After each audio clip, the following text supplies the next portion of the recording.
Michelle's visit to Liberia is a wake-up call, is a signal to Liberians that we are back on track. I'm so happy. I'm so happy as the ambassador that on my watch these kind of things are happening. Well, we're doing analysis earlier, this morning, talking about US-Liberia relations and how this is going to impact both countries in moving forward or helping the relationship to develop.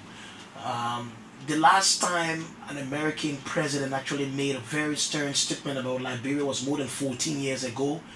That was when President George Bush then, in the White House, said Liberia was an insignificant country, and all of those demeaning words about Liberia. Fast forward, President Bush came to Liberia when President Sirleaf took over. Paid a one-day visit to Liberia. And international relations experts said then that it was a demonstration of confidence reposed in the administration. And here we are, the First Lady of the current president. I know we've had former First Lady Hillary Clinton, we've had Laura Bush, former First Lady. Now we have the current First Lady of a sitting president, visiting Liberia. When I was coming and you spoke to the esteemed diplomats before me, they indicated, which I support, that the coming of Michelle Obama here is a clear manifestation that Liberia is back on track. We have demonstrated to be a post-conflict success story in West Africa.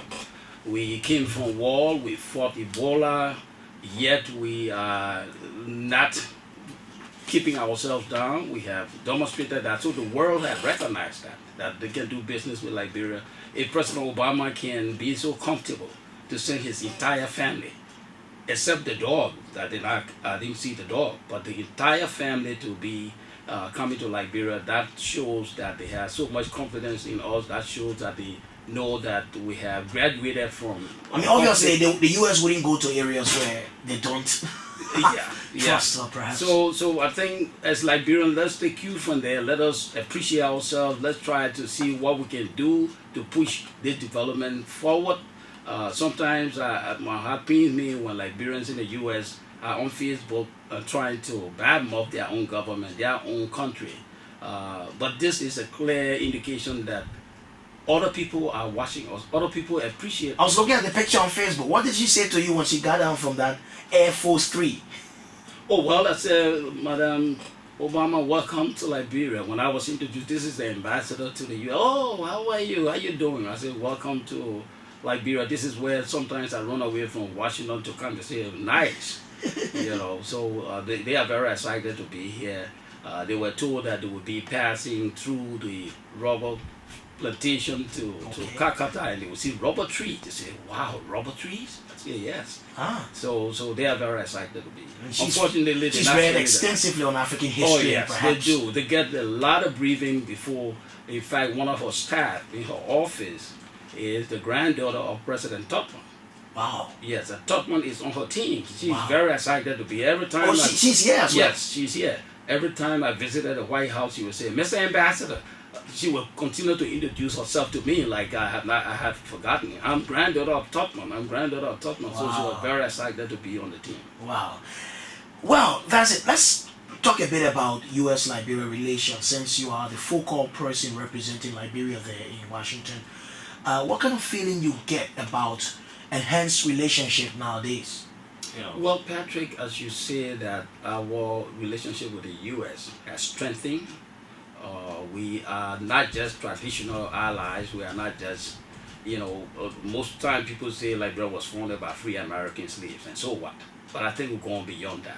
Like I said, our partnership tells us that what Obama is in the White House, what President Sirleaf is at the executive mansion, there's the partnership that will keep us going. It's a system that has been built that will go further in the future, whosoever is our leader.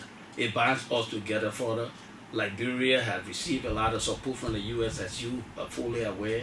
The security sector reform, our police, our Coast Guard, our immigration, the training. The Democrats say they have been supporting our elections commission. You know that the Peace Corps volunteers are back here to support our education. We have gotten budget support. I mean, I feel And yeah, more Peace Corps could be on the way, anytime soon. we have told them one time. I took the map to use it and show to them where we need Peace Corps volunteers to do the science, math, and English for our primary school, secondary school. So they are very excited to be back. Ambassador, just before I took that call, you were making a point about US-Liberia relations, and you were saying that they've been very supportive in terms of helping our security sector grow. And we're about transitioning now. The on-mill drawdown process is just nearing conclusion and all of that. How much significance do they attach to elections in Liberia in security, for example? Well, Patrick, the U.S. government and the taxpayers in the U.S. are really keen on us continuing the process we've made since we came out of war. They are watching, they are encouraging us, they are, really concerned about, they don't want to be able to interfere. They have said that to me repeatedly, but they like to see the trend continue. They like to see democracy grow, just how we have graduated from war to peace. They would like to see Liberia as a model of democracy for West Africa, if not the whole of Africa. So they are very supportive of that.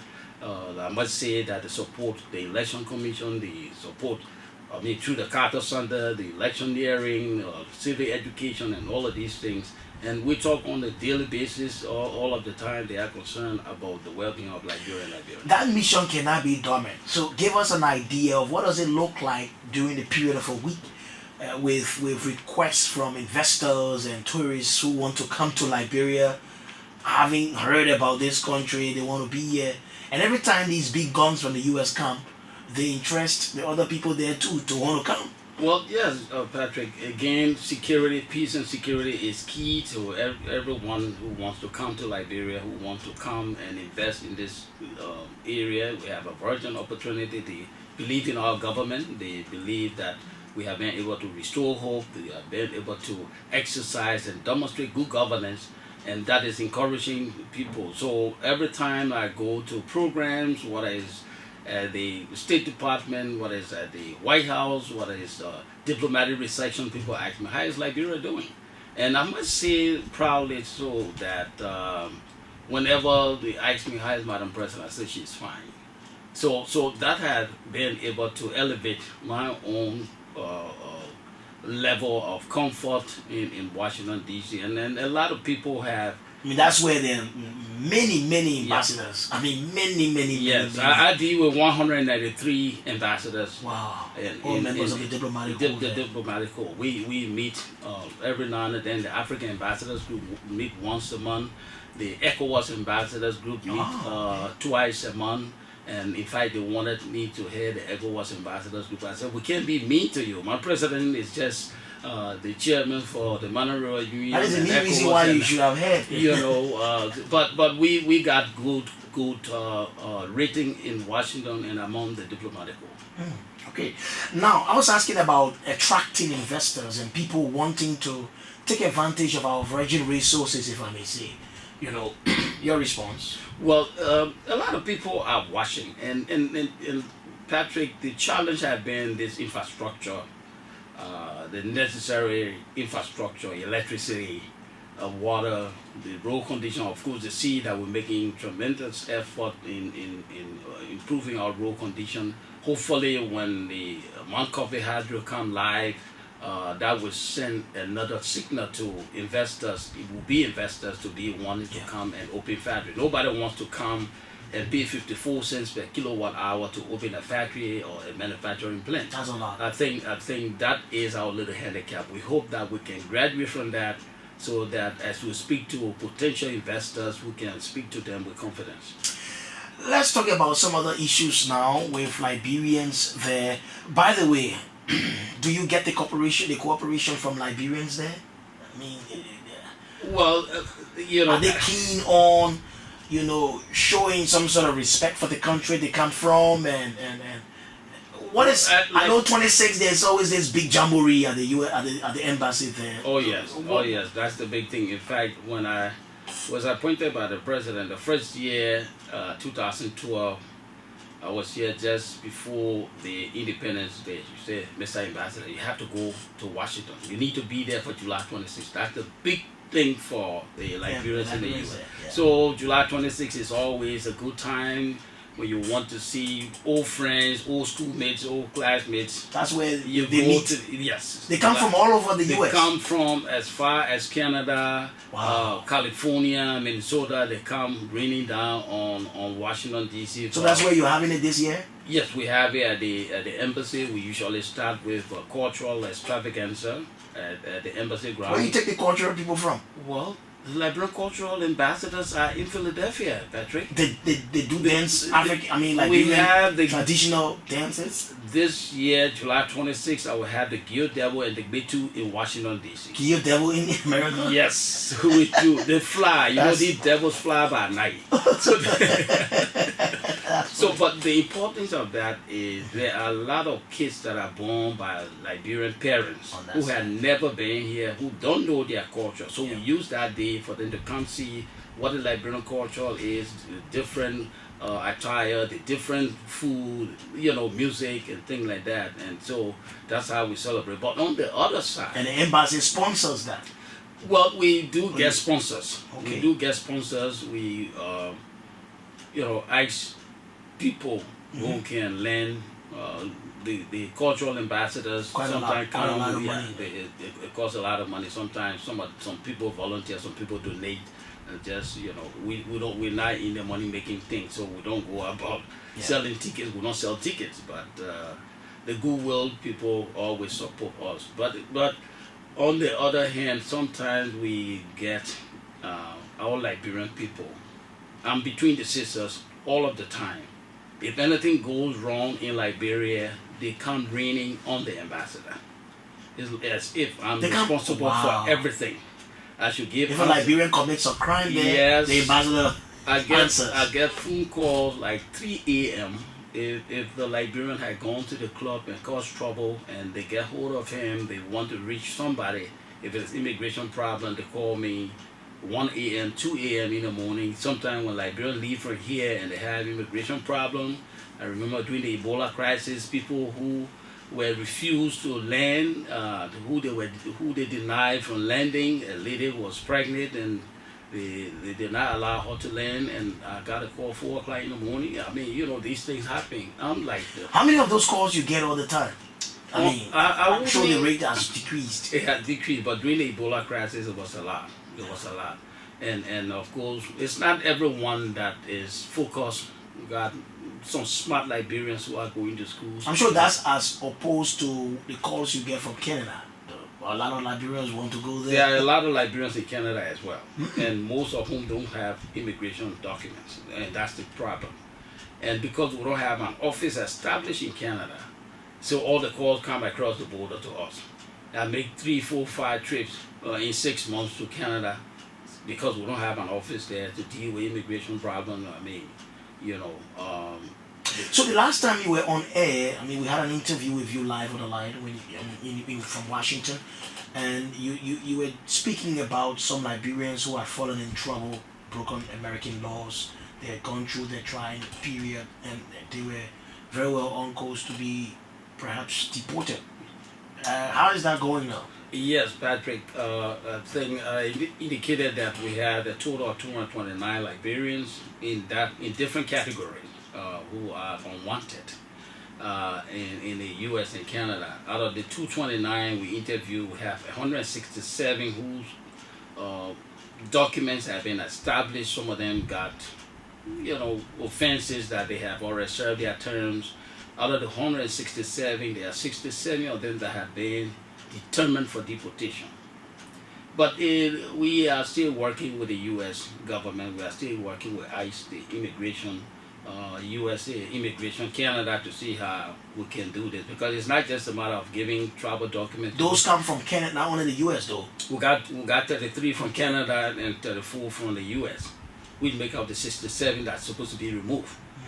We are still working out the modalities. We are informing our government. We are in, you know, close contact with the government through the foreign ministry, the different stakeholders. And you have the burden of trying to explain or perhaps intervene Mhm. in some of those cases that may be considered light, you know? Yes, of course, Patrick. That's part of our work. We don't just take the files that the immigration will give us to say we want to remove 27%, and we'll go ahead and remove them. We send our immigration and political affairs officer to sit with their counterparts to determine the gravity of the crime. Or what is it? If it is a minor offense, can this child or can this adolescent be rehabilitated? I mean, those are things we do. But those who have committed heinous crimes or those who have issues that we cannot defend are those that will be sent home, will be separated. And in fact, we have different categories there. Some of them who say, well, I want to volunteer to go. I don't want to be deported. Can you just... How grave are some of the crimes well, if you are caught with arms, Okay. if you went armed robbery, it's a big crime there. You know, drug issues, rape traffic cases. violations? Traffic violations. Sometimes you go to You're court part or of- you pay the fines and they cut down points from your driver's license. But I mean, if you rape, it's a big issue. It's a big issue. But if you kill, of course, it's out of the window. It's out of the window. Especially for those Liberians who don't have status. If you went to the U.S. and stayed there for 6-7 years, you have not regularized your status. You don't even have a Liberian passport. don't you all at the embassy experience that challenge of having to intervene on behalf of Liberians who go there without, any form of status or that sort? I mean, just going there. Okay, perhaps you went to visit and you decided to stay. Yeah, I mean, how do you sustain yourself? that's the You know, issue. A lot of people take risks. They get visitors visa and they go and try to stick around and overstay. And when you are caught, if you in that category, which is not something to encourage, but if you are in that category and don't fall in trouble, you're okay. But you never know when you will get in trouble. And you don't have identity, you don't have a status. That's when we have these things. Now, when And it's going to take you forever to get one. Yes, it's going to take you forever to get one. When I talk about 229 people, the reason why we are down to 167, we established that not all of those people who had a Liberian passport, the old passport, are Liberians. We determined some of them are not Liberians. You know what happened during the war. Our passport was floating everywhere. So now we had the biometric passport that you must do a fingerprint. So we determined some of these people among the 229 are not real Liberians. So we tell the Americans, these are not our citizens. We're not going to sign for these people because they are not my citizens. So they will have to... Even though they are of Liberian descent? No, I mean... You're talking about... There are people from different countries, Okay. one way or the other, who got old passport. Or Liberian, It's a Liberian okay. passport. Wow. But because you bring a Liberian passport does not convince me that you are a Liberian. So we had to interview you. There are a lot of questions that we asked, and only Liberians, true Liberians, will know the answers to those questions. So sometimes that's how we determine the person who is not a Liberian, but is in possession of our Liberian passport. I just received a text from someone in the U.S., Wisconsin in the U.S., and this person wants to know what's the process once again of acquiring visas and passports there. Well, Patrick, I will tell that person to check our website, the Okay. Liberian Embassy. You have a functional website. Yes, we do. Liberian Embassy, www.liberianembassy.usa.org. All of the information that they would need to get the Liberian biometric passport, to acquire Liberian visa, everything is there. I wouldn't be able to give all of the conditionalities. I will encourage that person to visit the Liberian website. I will also encourage all of you in the U.S. listening online to just drop me a text message. You know the numbers. The numbers are out there on social media. Drop me a text message and then we can communicate your concerns to the ambassador to respond at this point. Ambassador, I know you're here primarily to talk about diplomacy and all of that, but man is a political animal and you are all by yourself a politician and a diplomat as well. I have to ask you at this point some political question. First up is the Unity Party Convention. Your thoughts on that? Well, Patrick, one of the things that will I would like to take advantage of this trip to stick around to be part of the Unity Party convention that will be taking place in Banga. You're not vying for any position? No. But you are the outgoing vice? I'm the outgoing senior national vice chairman of the party. I was elected in Ganta in May 2010. Okay. And convention is the highest decision. But who's been acting in your stead? I don't know. I had never been communicated to officially, but I heard someone is acting, and I don't need to ask. But I know I will be officially turning that position over in Banga when someone is elected. It's only by election that position can be filled. And you don't intend to contest any of those? No, positions? I'm not contesting. I think there are a lot of clever, qualified Liberians, Unity partisans that can contest, and we will be able to support them. Then where does this leave your political future, by the way? I mean, too many questions have been asked. I was reading an online, document that was asking about your political future. Where does this leave your political future? Well, Patrick, you will agree with me in 2011. I have intended running for senatorial seat of Bon County, and it got to a point where my friend and brother Rennie Jackson decided to run for the same position, and people thought that we were fighting. I said, this is democracy.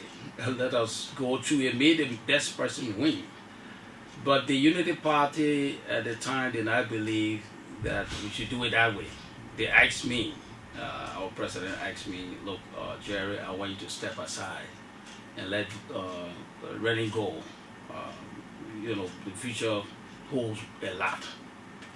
And so I saw reason to do that. I didn't want to disrespect my president. I could not have done that. Secondly, I did it because I wanted to save the soul of our party, the Unity Party. Thirdly, because I wanted to keep the unity in Bon County. So I stepped aside, and I told people that I did not step aside because I could not win. Mr. Jackson himself, did he win? Yes. Jesus Christ accepted death, not that he could not defeat death, but he did it because he wanted to save humanity. So I stepped aside in 2011 because I wanted to save the soul of the Unity Party. I wanted to keep alive the unity in Bon County. Of course, Rennie Jackson did not win. So I was preparing myself for 2014 for the senatorial election. And then the Ebola crisis came, and I was playing a major role in the U.S. to get the support. Of course, you saw the outpouring support that we got from the United States government. So every time, I approached Madam President and said, Mr. Ambassador, you're doing so well. You see the kind of outpouring support we're getting from the U.S. government for our Ebola fight. I believe what you're doing in the U.S. is more than running for the senatorial seat. I want you to please. That was 2014. 2014. So you see, 2 elections went by, and I sacrificed. I think this time I'm recalibrating my political interest, and I don't think it's possible in 2017. Recalibrating, what does that mean? I'm trying to just break it down so that we understand clearly where you're going. Because 2011, I wanted to be a senator, and I did not run. 2014. Twice you wanted to be a senator, I have not run. Contested. I declared my intention, but I did not contest because I wanted to save our party and our country. This time around, I have to rethink. Now, the question is, have I served the purpose for which I went to Washington? I say yes. If I'm going to recount or count my blessings, I think we have done well. Under my watch, we were able to establish the US-Liberia Partnership Dialogue, as I talk about, that focuses on human development, which includes education and health, that focuses on energy infrastructure. The Mount Coffee Hatchery is coming live. That focuses on agriculture and food security. I think we're doing well on that. We did the Millennium Challenge eligibility. That is going on. We were part of the West African Power Pool. 2012, we were part of that process that got electricity along the border between Liberia and the Ivory Coast. Yeah, but we still have more left undone. We have more left undone. So you can continue with all of those. Well, you're serving the best interest, at that point. Patrick, we have 4.5 million Liberians. And I'm sure there are other Liberians capable, even more capable than I, that can go. Seems as if you want to call it a quit. Well, Liberia was founded in 1847. Our first embassy was established in 1949 by Charles D.B. King. Ambassadors have come and gone. So I feel I played my part, and I can walk away with pride. And when do you want to do this? The issue of leaving is something that we negotiating with the president. I'm not going to resign and disrespect. I can't stay in Washington and send a resignation. Oh, you will not do that? No, I can't do that. It's not diplomatic to do that. In foreign policy, it's going to be naive on my part if I sat in Washington to resign. I'm not stopping anybody from doing that, but I will not do it. I think we should be able to negotiate. We have a smooth transition. We have another seasoned diplomat maybe that can go and continue the work that we have started. So what is it that so 2017, what is it that you're looking at? You want to be president? You want to be Solunteh is going to be a factor. The mistake a lot of people make in this country is that, everybody wants to be president. Have we asked ourselves who are those that make the laws? Have we really stopped to think how many representatives we have? Who are they? What do they stand for? What do they bring on the table? How many of them enact laws? How many of them go back to their constituency to find out what's going on? Our Senate. It's not just the presidency. And you would love to be called Speaker Solunteh. Well, again, as I said, I'm recalibrating my political interest. I know I will be a factor in 2017. I have vowed to serve the Liberian people. I have done it for 10 years, since 2006 to 2016. That's 10 years. 3 years as Minister of Transport. 2 years as Minister of Posts and Telecom. 1 year as Minister of Labor. And now 4 years as Ambassador to the US. That's 10 years of service to my country and people. I can serve in any position. But 2017, I will be part of the factor. Which area is your specific interest? Well, because the positions that will be up for grabs with president, vice president, and representative. So which one of these areas clearly that you have your first instance on, and then the next one, and then the next one of priority? Patrick, you agree with me that 6 years as minister here, I have learned what the Liberian people desire. 4 years in international diplomacy. I have the skills. I have made the connection. I'm not sitting in Washington, D.C. to eat hamburger. I'm making connections, which I bring on the table. So I'm versatile. I can work in any area that will add value to Liberia. You saw what we did at transport. We added value to that. The RIA was not even an entity. We registered that. We changed the Monrovia Transit Authority to the National Transit Authority. We went to Post and Telecom.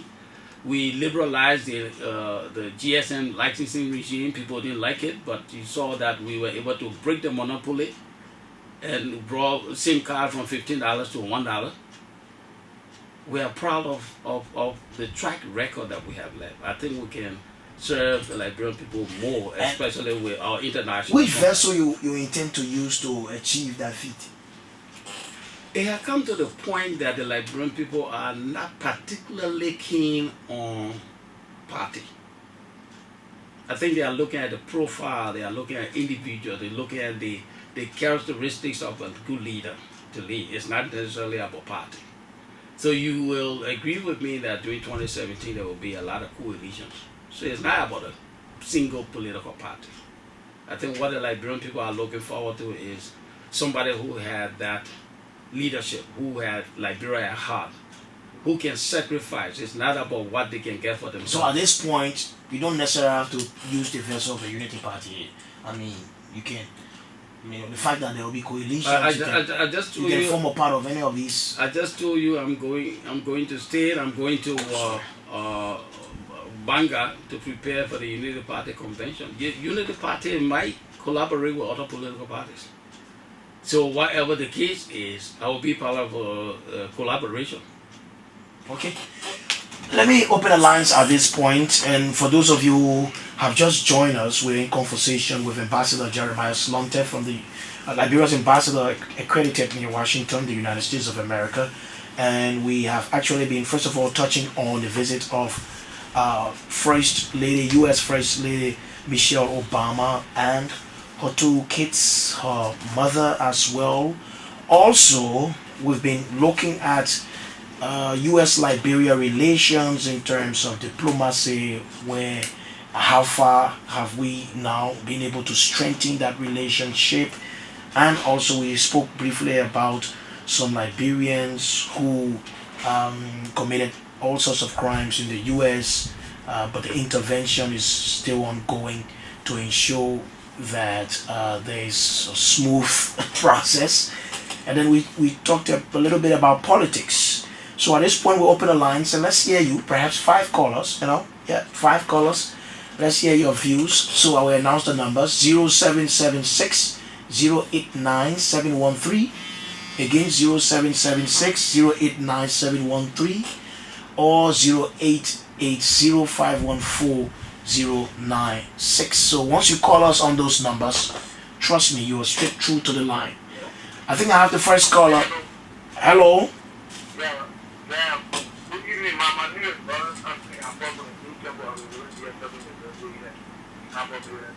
Okay, let's hear you.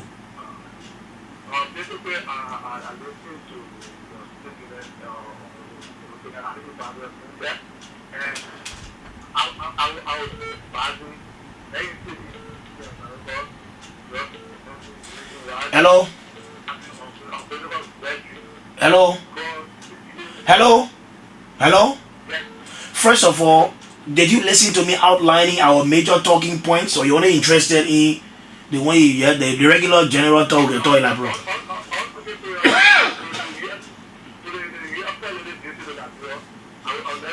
If I ask you what you gotta say about that, what you will say now? Hey, you have what to come, man? What you say now about that? Go ahead.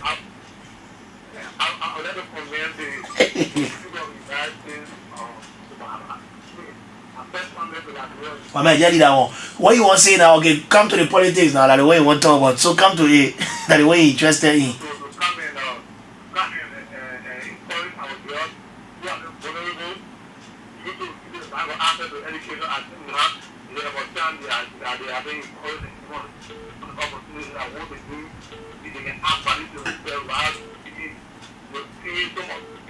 Yeah. Yeah.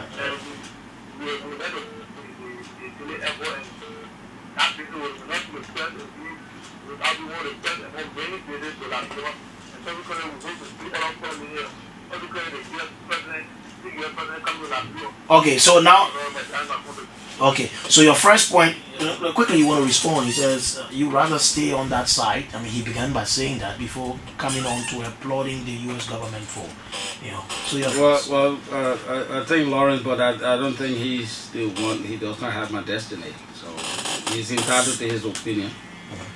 Okay, let me go back to the line. Hello. Yeah.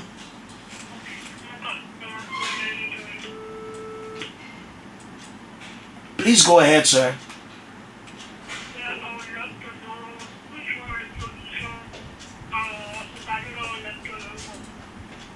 Okay. I thought I asked him that, but anyway, you want to respond to that? You want to? Well, maybe if I can take 1 or 2 more and just. Okay. Okay. Hello. Yeah. Speak a bit louder. And your name is? How is the traffic on that side? Oh, okay. Yeah, so go ahead.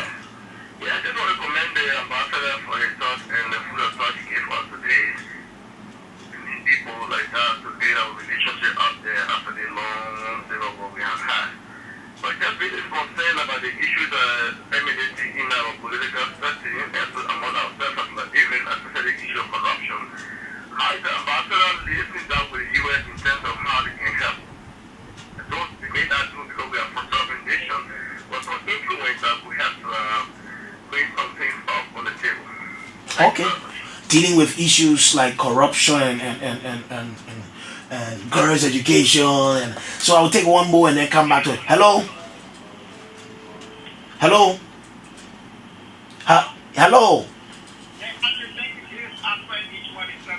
Let, go ahead.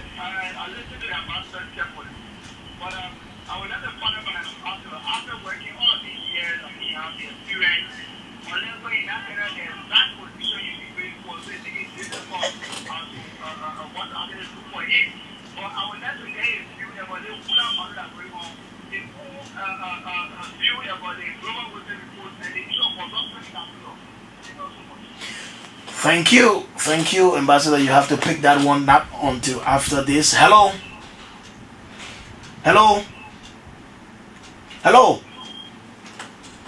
Okay, hello. Yeah, please go ahead.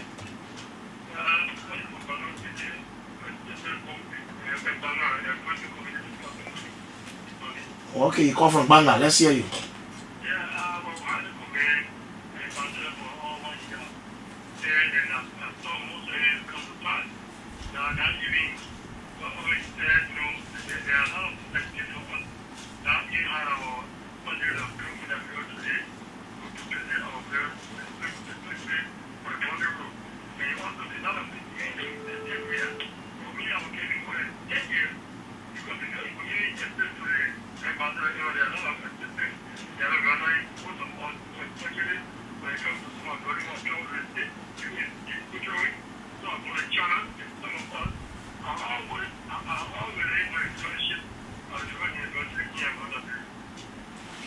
Okay, he wants to commend you. Okay, so now it's your turn to respond.